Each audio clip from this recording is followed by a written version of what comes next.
வணக்கம் உறவுகளே, நான் உங்கள் தமிழ் அகண்டமிழ் அமானுஷ்யம் சேனலுக்கு உங்களை வரவேற்கிறோம். இன்றைக்கு உறவுகளே, நாம 35வது எபிசோடாக என்ன திகில் சம்பவம் இன்னைக்கு நாம பார்க்க போறோம்னா, ஆடு மேய்க்க சென்ற பெண்ணிற்கு நடந்த அமானுஷ்ய திகில் சம்பவத்தை தாங்க இன்னைக்கு நாம பார்க்க போறோம். இந்த சம்பவத்துல அந்த பெண்ணின் உடம்பில் ஆணின் ஆத்மா இறங்கி அந்த பெண்ணை ஆட்டி படைத்த சம்பவத்தை தாங்க இன்னைக்கு பார்க்க போறோம். இந்த சம்பவம் எப்பொழுது மாதிரி திகிலாவும் விறுவிறுப்பாகவும் இருக்குங்க. கடைசி வரைக்கும் வீடியோவை பாருங்க. நாம வீடியோவுக்கு போறதுக்கு முன்னாடி நம்முடைய சேனலை இன்னும் சப்ஸ்கிரைப் பண்ணலைன்னா சப்ஸ்கிரைப் பண்ணிக்கோங்க. பெல் பட்டனை அழுத்தி ஆள் கொடுங்க. அப்பதான் நான் போடக்கூடிய வீடியோ நோட்டிஃபிகேஷனாக உங்களுக்கு வரும்.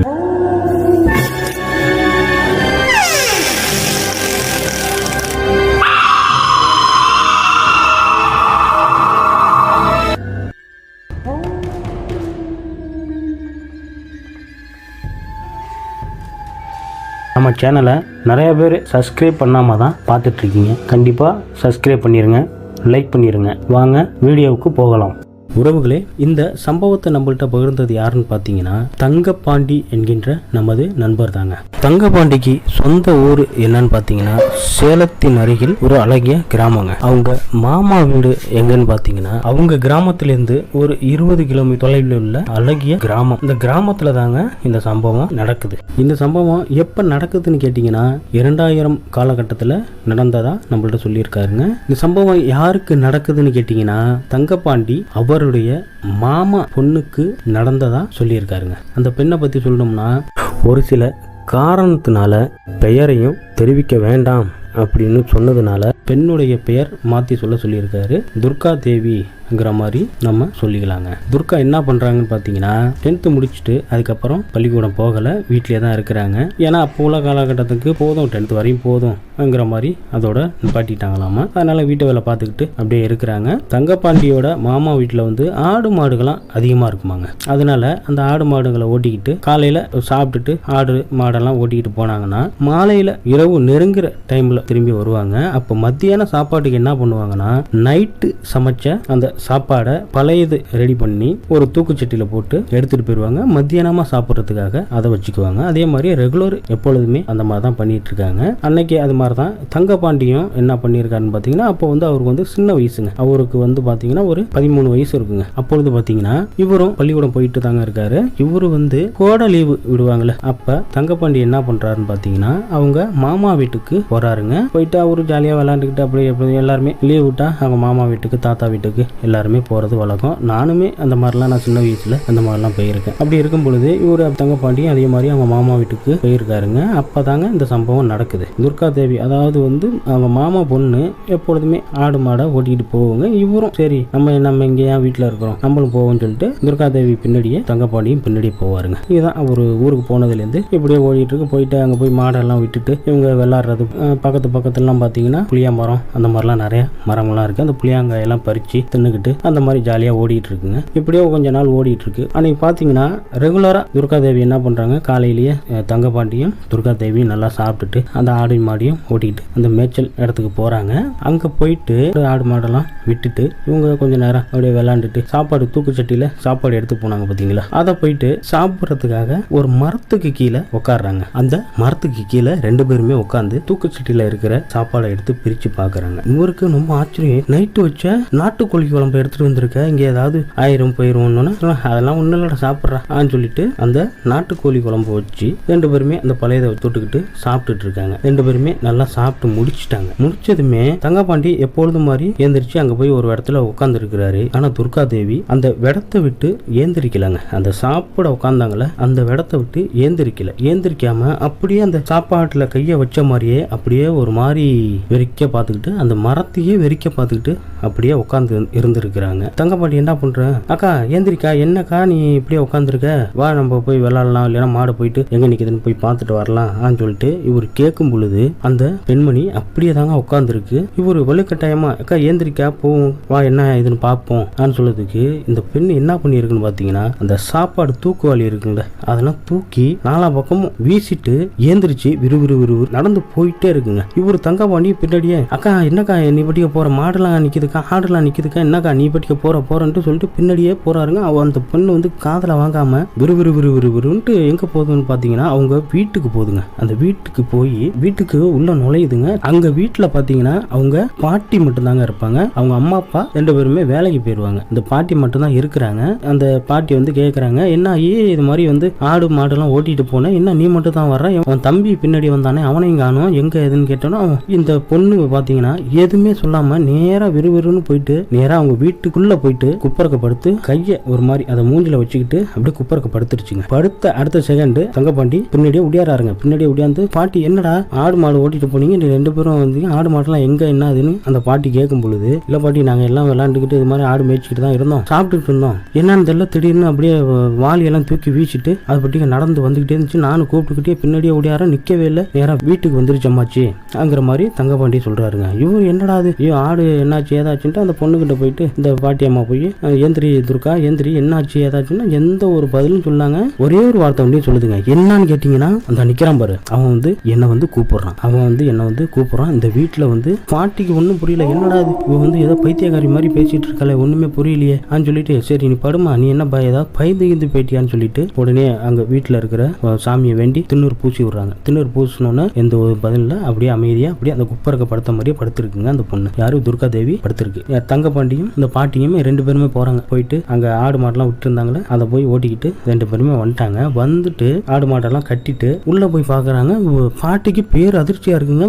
என்னடா பண்றதுன்னு சொல்லிட்டு கைகாலம் விரவழுத்து போச்சு. என்னன்னு கேட்டீங்கன்னா அந்த படுத்து இருந்த துர்கா தேவி அவங்க பேத்திய காணுங்க. தங்க பாட்டிக்கும் ஒன்னும் புரியல, என்னடா அது இங்கே தானே படுத்து இருந்துச்சு, அக்கா காணுமே ஆளை காணுமேன்னு சொல்லிட்டு தேடிக்கிட்டு இருக்காங்க. 2 பேருமே தேடுறாங்க. என்னன்னு பாத்தீங்கன்னா அவங்க வீட்டுக்கு பின்னாடி கொல்லை வந்து பெருசா இருக்கு. எப்படின்னா முன்னாடி பக்கம் வீடு, கொல்லை வந்து கிட்டத்தட்ட ஒரு அதிகமா, அதாவது கிராமத்து பக்கம்லாம் பாத்தீங்கன்னா அதிகமான இடம் இருக்கு. அந்த மாதிரி அவங்க கொல்லை பகுதி இருக்குங்க. அந்த கொல்லை பகுதி லாஸ்ட்ல ஒரு புளிய மரம் ஒண்ணு இருக்குங்க. அந்த புளிய மரத்துல போய் உட்காந்துக்கிட்டு தலையெல்லாம் விரிச்சு போட்டுக்கிட்டு அப்படியே உட்காந்து இருக்குங்க. ஒரு தங்கபாண்டியா பாட்டி இந்த உட்காந்துருக்கு, அக்கா ஓடியா வான்னு சொன்னோன்னே அந்த பாட்டியும் போயிட்டு ஓடி போய் பாக்கணும், எதுக்கு இங்க வந்து உட்காந்துருக்க, போயிருக்க வீட்டுல தானே படுத்திருந்தேன்னு கேட்டோன்னே எந்த ஒரு பதிலும் சொல்லாம அப்படியே அமைதியா உட்காந்து இருக்குங்க. எதுவுமே சொல்லலைங்க. சரின்ட்டு எப்படியோ மல்லு கட்டி இழுத்துட்டு போயிட்டு வீட்டுல உட்கார வச்சோன்னே அந்த பொண்ணு வந்து திருக்கு பொறுக்குன்னு முழிக்குது, மேல பாக்குது கீழே பாக்குது, எந்த ஒரு பதிலும் சொல்லாம எதை கேட்டாலுமே முழிக்கிறது தாங்க, எந்த ஒரு பதிலுமே சொல்லல. அந்த பாட்டி என்ன பண்றான்னு பாத்தீங்கன்னா கேக்குறாங்க, என்னடையாச்சு என்ன நமக்கனன்ட்டு நீ பட்டியா உட்காந்துருக்கியா போறியா. துர்கா தேவி என்ன பண்றாங்கன்னு பாத்தீங்கன்னா குப்பரக்கையா படுத்து அப்படியே கைய மூஞ்சில வச்சுட்டு அப்படியே படுத்துருக்கு. அந்த பாட்டி இந்த மாதிரிலாம் கேட்டுட்டு சாப்பாடு கொடுத்து பாக்குறாங்க, சாப்பிடல, தண்ணி மட்டும் தாங்க அந்த பெண் வந்து குடிக்குதுங்க. என்னடியே என்ன ஆச்சுன்னு தெரியலையே, இப்படி பண்றாளே போறாளன்னு சொல்லிட்டு அந்த பாட்டி அந்த புலம்பிக்கிட்டே உட்கார்ந்து இருக்கிறாங்க. மாலை ஆயிட்டு இருக்குங்க, இரவு நெருங்கிட்டு இருக்கு. அப்ப பாத்தீங்கன்னா துர்கா தேவியோட அம்மாவும் அப்பாவும் வர்றாங்க. ஏன்னா விவசாய வேலை பொதுவாக பாத்தீங்கன்னா மாலையில தாங்க வருவாங்க. அவங்க அம்மா அப்பா வந்து என்ன ஏன் பாப்பா வந்து இப்படி படுத்திருக்கு போயிருக்குன்னு கேட்கும் பொழுது அந்த பாட்டி நடந்தது எல்லாமே சொல்றாங்க. என்ன சொல்றாங்கன்னா, ஆடெல்லாம் ஓட்டிட்டு போயிட்டா, திரும்பி ஒரு மத்தியானமெல்லாம் வந்துட்டா, வெயில் டைம்லலாம் வந்து வீட்டில் வந்து இதே மாதிரி குப்பரக்க படுத்துக்கிட்டு என்னை கூப்பிட்றாங்க, அந்த நிற்கிறான் பாரு அதை வந்து என்னை வந்து கூப்பிட்றாங்கிற மாதிரியே சொல்லிக்கிட்டு இருந்துச்சு. சரின்ட்டு நான் வீட்டில் இருக்கிற நம்ம சாமியை வேண்டி திண்ணூறு பூசி விட்டு நான் போயிட்டு தம்பியை அழைச்சிக்கிட்டு போய் ஆடு மாடெல்லாம் ஓட்டிகிட்டு வந்துட்டேன். வந்து பார்க்குறேன் நம்ம கொல்லை பக்கம் இருக்கிற அந்த புளிய மரத்தில் போயிட்டு தலையெல்லாம் விரிச்சு போட்டு ஒரு மாதிரியா உட்காந்து வந்தா. நான் பயந்து போயிட்டு அப்படியே எப்படி இப்படின்னு சொல்லி நான் இங்கே வீட்டுக்கு அழைச்சிட்டு வந்து படுக்க வச்சிருக்கேன், எதுவும் சாப்பிடல, தண்ணி மட்டும் தான் குடிச்சாங்கிற மாதிரி அந்த பாட்டி சொன்னோன்னே இவங்களும் பக்கத்தில் உட்காந்துக்கிட்டு என்னமாச்சு ஏதாச்சுன்னா துர்கா தேவி வந்து எந்த ஒரு பதிலுமே பேசவே இல்லைங்க. அந்த வீட்டை முறைக்க பார்க்கறது, சுற்றி பார்க்கறது, போகிறது வர்றதுன்ட்டு அந்த பேச்சு அடுத்த பேச்சு பேசவே இல்லை. அது எந்த ஒரு பதிலும் சொல்லாமல் அப்படியே விருக்குன்னு முடிச்சுக்கிட்டு இருக்கு. என்ன ஆச்சு ஏதாச்சு ஏதோ பார்த்து பயந்துருக்கான் என்னன்னு சொல்லிட்டு பக்கத்தில் இருக்கிற ஒரு கோயிலில் போயிட்டு ஒரு முடியேறி போட்டு விட்டு வந்திருக்காங்க. அந்த பொண்ணு வந்து எதுவுமே பண்ணல, நார்மலாக இருக்கிற மாதிரி. ஆனால் உடம்பு வந்து ஒரு மாதிரி டயர்டில் இருக்கிற மாதிரியே துர்கா தேவி வந்து அன்னைக்கு நைட்டு சாப்பிட்டு எல்லாருமே சாப்பிட்டுட்டு எல்லாம் படுத்துருக்குறாங்க. அப்போ பார்த்தீங்கன்னா நள்ளிரவு இருக்குங்க. அந்த டைமில் பார்த்தீங்கன்னா டக்குன்னு கதவை யாரோ திறக்கிற மாதிரி இருந்திருக்குங்க. ஏன்னா கிராமத்தை பார்க்கணும்னா ஒரு சின்ன ஒரு அசைவு வந்தாலுமே டக்குன்னு ஏந்திரிச்சிருவாங்களாமா. அந்த மாதிரி இருக்கும் பொழுது துர்கா தேவி டக்குன்னு ஏந்திரிச்சு கதவை திறந்து வெளியில போயிருக்கிறாங்க. யார் அது, ஆக நம்ம பொண்ணு வெளியில போகுதுன்னு சொல்லிட்டு இவங்க அவங்க அம்மா அப்பா 2 பேருமே ஓடுறாங்க. எங்க ஆகி போறங்கிற மாதிரியே கேட்டுக்கிட்டே பின்னாடியே போறாங்க. எந்த ஒரு பலனும் சொல்லாம விறுவிறுன்ட்டு நடந்து போயிட்டே இருக்குங்க. இவங்களும் பின்னாடியே ஓடுறாங்க. எங்க ஆகி போறேன்னு சொல்லிட்டு பின்னாடியே துரத்திக்கிட்டு ஓடுறாங்க. ஓடிக்கிட்டு ஒரு குறிப்பிட்ட இடத்துல டக்குன்னு கையை பிடிச்சி எங்க போறோம்னு எந்த பதிலும் சொல்ல முண்டிக்கிட்டு துர்காதேவியை அவங்க 2 பேரான பிடிக்க முடியலங்க. முண்டி அடிச்சுக்கிட்டு மறுபடியும் போகுதுங்க. சத்தம் போடுறத கேட்டுட்டு பக்கத்துல இருக்கிறவங்களாம், ஏன்னா அவங்க பக்கத்துல இருக்கவங்க மாமா மச்சன் அந்த மாதிரி தானே இருப்பாங்க, அவங்களாம் டக்குன்னு ஓடி அந்த வந்து என்ன இப்படி போறா, என்னாச்சு ஏதாச்சுன்னு கேட்டுக்கிட்டே துர்காதேவியை டக்குன்னு பிடிச்சி வீட்டுக்கு அழைச்சிட்டு வந்திருக்காங்க. மல்லு கட்டி அழைச்சிட்டு வந்து என்ன கேட்டோன்னே எந்த ஒரு வாயை துறக்கெல்லாம் முண்டி அடிச்சுட்டு வெளியில தாங்க போக பார்க்குது. அங்க எங்க போகுதுன்னா இந்த கிராமத்தை விட்டு வெளியில போக பார்க்குதுங்க. இப்படியே இருந்தோன்னே அன்னைக்கு இரவு முழுவதும் அந்த சொந்தக்காரங்க மாமா மச்சம் பக்கத்தில் உள்ளவங்களும் தூங்கலை. அவங்க வீட்டில் உள்ள துர்காதேவியோட அம்மா அப்பா அவங்களுமே தூங்குறாங்க. விடிய கண்ணை முழிச்சுக்கிட்டு அப்படியே தாங்க உட்காந்துருக்குறாங்க. ஏன்னா நம்மளோட பொண்ணு வந்து எங்கேயாவது எழுந்திரிச்சு இது மாதிரி போயிடும்ங்கிறது அப்படியே உட்காந்துருக்காருங்க. இதை இப்படியே விட்டால் சரி வராது, நம்ம ஒரு பூசாரியை போய் பார்த்து இது மாதிரி ஏதாவது காற்று கருப்பு ஏதாவது உடம்புல ஏதாவது வந்திருக்கும்னு சொல்லிட்டு அவங்க பக்கத்துலலாம் சொன்னோன்னா சரி நம்ம பூசாரியை போய் பார்த்து அழைச்சிட்டு வரோம்னு சொன்னோன்னா அந்த கிராமத்தில் பார்த்தீங்கன்னா நம்ம போய் சொன்னோம்னா அந்த பூசாரி வந்து வீட்டுக்கு வருவாராங்க. வந்து பார்த்துட்டு எல்லாம் செஞ்சு கொடுத்துட்டு போவாராங்க. அதே மாதிரி காலையில் நல்லா பலன்னு நல்லா விடியுது. துர்காதேவியோட அப்பா டக்குன்னு ஓடி போயிட்டு இது மாதிரிங்க நடந்தது எல்லாமே அந்த பூசாரிகிட்ட சொன்னோன்னா, இருக்கட்டும் உங்கள் பொண்ணை வந்து கொஞ்சம் பத்திரமா பார்த்துங்க, கொஞ்சம் பொழுது சாய்ஞ்சோன்னே நான் வர்றேன், எல்லா ஜாமானும் கொஞ்சம் பூஜை பொருள்லாம் வாங்கிட்டு வர்றேன், என்னன்னு பார்த்துக்கலான்னு சொல்லி பூசாரியும் சொல்லி அனுப்பி விட்டுருக்காருங்க. அன்னைக்கு பகல் முழுவதுமே துர்காதேவியை சமாளிக்கிறதுக்குள்ளே உங்களுக்கு போதும் ஆயிடுச்சுங்க. திடீர்னு படுத்து இருக்கிறது, திடீர்னு எந்திரிச்சு கொல்லை பக்கம் போயிட்டு அந்த புளிய மரத்தில் போய் தலையெல்லாம் விரிச்சு போட்டுக்கிட்டு அப்படியே ஒரு மாதிரி நிற்கிறது, இந்த மாதிரியே தாங்க பண்ணிட்டு இருக்கு. கொஞ்சோண்டு தண்ணி குடிக்கிறது, சாப்பிட்றது கிடையாது, போகிறது கிடையாது, வர்றது கிடையாது, இந்த மாதிரியே தாங்க பண்ணிட்டு இருக்கு. அன்னைக்கு மாலை பொழுது வந்துருச்சுங்க. பூசாரி வராரு. பூசாரி வந்து வர வரைக்குமே அந்த பெண்ணு அப்படியே தாங்க உட்காந்துருக்கு. எந்த ஒரு சேட்டையும் கொடுக்கல போல வரல, அப்படியே உட்காந்துருக்கு. வந்தோன்னே சில பூஜையெல்லாம் பூசாரி பண்றாருங்க. சரி உங்க பொண்ணு அழைச்சிட்டு வாங்கன்னு சொல்லிட்டு முன்னாடி உட்கார வச்சு அவங்க ஊர் பக்கம் பார்த்தீங்கன்னா இந்த உடுக்கை அடிச்சு கேட்பாங்களாங்க. அதே மாதிரி உடுக்கை அடிச்சு என்னென்னமோ ஒரு மந்திரமெல்லாம் சொல்லி கேட்குறாரு. அந்த பெண் வந்து உடம்புல வந்து யாரோ ஒரு ஆணோட ஆத்மா வந்து பேசுதுங்க. அந்த நடந்துக்கிற விதம் வந்து பார்த்தீங்கன்னா பெண் மாதிரி தெரியலங்க, ஒரு ஆணோட அந்த உடல் அமைப்பு உடல் பாவனை ஆங்கிற மாதிரி அந்த ஏந்திரிச்சு உட்காந்து அப்படியே ஒரு மாதிரி கம்பீரமா ஏந்திரிச்சு சம்பளம் கூலி போட்டு உட்காருது. ஒரு உடுக்க அடிச்சுக்கிட்டே நீ யார், என்ன இந்த புள்ள மேல எதுக்கு நீ வந்த, என்ன ஆகுதுன்னு கேட்கும் பொழுது அப்பதாங்க அந்த பெண் வாயாலேயே ஒரு விஷயத்த அந்த பெண் வந்து சொல்லுதுங்க. பூசாரி கேட்கிறாருங்க, நீ யாரு, உன் பேர் என்ன ஊருன்னு கேட்டவன, என் பேரு வந்து முனியன், நான் பக்கத்து ஊரை சேர்ந்தவன். சரி இந்த பெண் உடம்புல எதுக்காக வந்த, நீ உனக்கு என்ன வேணும் கேட்டோன்னா, நான் இருக்கிற இடம் வந்து அந்த ஒதுக்குப்புறமான இடத்துல தான் இருக்கேன். இந்த பெண்ணு தான் வந்துச்சு. அன்னைக்கு வந்து பாத்தீங்கன்னா நல்ல நாட்டு கோழி குழம்ப கொண்டு வந்துச்சு. அதை பார்த்துட்டு நானும் பின்னாடியே வந்துட்டேன், கூப்பிட்டேன், என் கூட வந்துருங்கிற மாதிரி நான் கூப்பிட்டேன். இந்த பெண்ணு வரல, அதனால நான் உடம்புல வந்து இறங்கி அழைச்சிட்டு போறதுக்காக இருக்கேன்.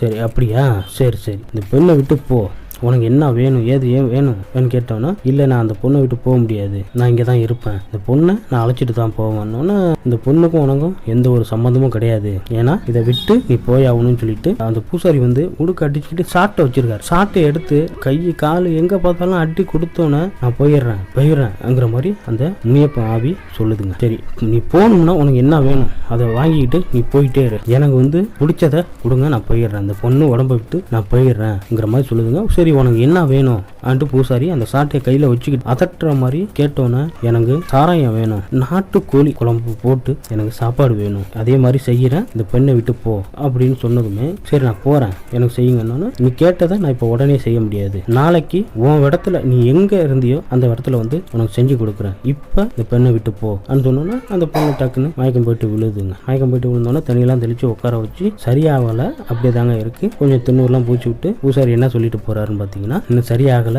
நம்ம அது கேட்டதை செஞ்சாதான் முழுவதுமா போகும், அதனால நாளைக்கு இந்த இதெல்லாம் கொஞ்சம் ரெடி பண்ணுங்க, மாலையில அந்த இடத்துல போயிட்டு செஞ்சு வச்சுட்டு வந்துருவோம். அதே மாதிரி மைக்கா நாள் போறாங்க. அந்த மரத்துல பக்கத்துல போனோடனே அந்த பொண்ணுக்கு வந்து உடம்புல அந்த முனியப்பாங்கிற ஆவி உடம்புல வந்துருச்சுங்க. உட்கார வச்சு ஒரு சில பூஜையெல்லாம் அந்த உடுக்கெல்லாம் அடிக்கிறாருங்க அந்த பூசாரி. அடிச்சோன்னா அந்த முனியப்பா, நீ கேட்டதை வந்து நான் கொண்டு வந்துட்டேன், இதை சாப்பிட்டுட்டு நீ இதை விட்டு போ அப்படின்னு சொன்னோன்னா சரிங்கன்னு சொல்லிட்டு அந்த சாராய பாட்டில் எடுத்து அப்படியே கண்ணை மூடிக்கிட்டு அப்படியே அந்த பெண்ணு உடம்புலயே இருந்துகிட்டே பயங்கரமா அந்த பெண்ணு குடிச்சிருக்குங்க. அந்த கோழி குழம்பு தூக்கு செட்டில் எடுத்துட்டு வந்த சாப்பாடை கொட்டி வந்து எல்லாத்தையுமே முழுதுமே கொட்டி பிணைஞ்சு சாப்பிட்டதே பயங்கரமா சாப்பிட்டுருக்குங்க. அப்படியே கறியெல்லாம் அப்படியே ரொம்ப அப்படியே ஆக்ரோஷத்துல அப்படியே கடிச்சு தின்னுக்கிட்டு அப்படி ஒரு மாதிரி சாப்பிட்டு முடிச்சுட்டு, சரி முனியப்பா நீ என்ன கிளம்புறியா, பொண்ணை விட்டு போறியா என்னன்னு கேட்டோன்னா நான் போயிடுறேன்னு சொல்லிட்டு அந்த பெண்ணு வந்து அப்படியே உட்காந்து இருந்துருக்குங்க. இந்த பொண்ணை வந்து எந்த ஒரு சேட்டையும் பண்ணக்கூடாது சொன்னோன்னா சத்தியமா எந்த ஒரு சேட்டையும் பண்ண மாட்டேங்கிற மாதிரி சத்திய வாக்கு மாதிரி கொடுத்துட்டு டக்குன்னு அந்த பெண்ணு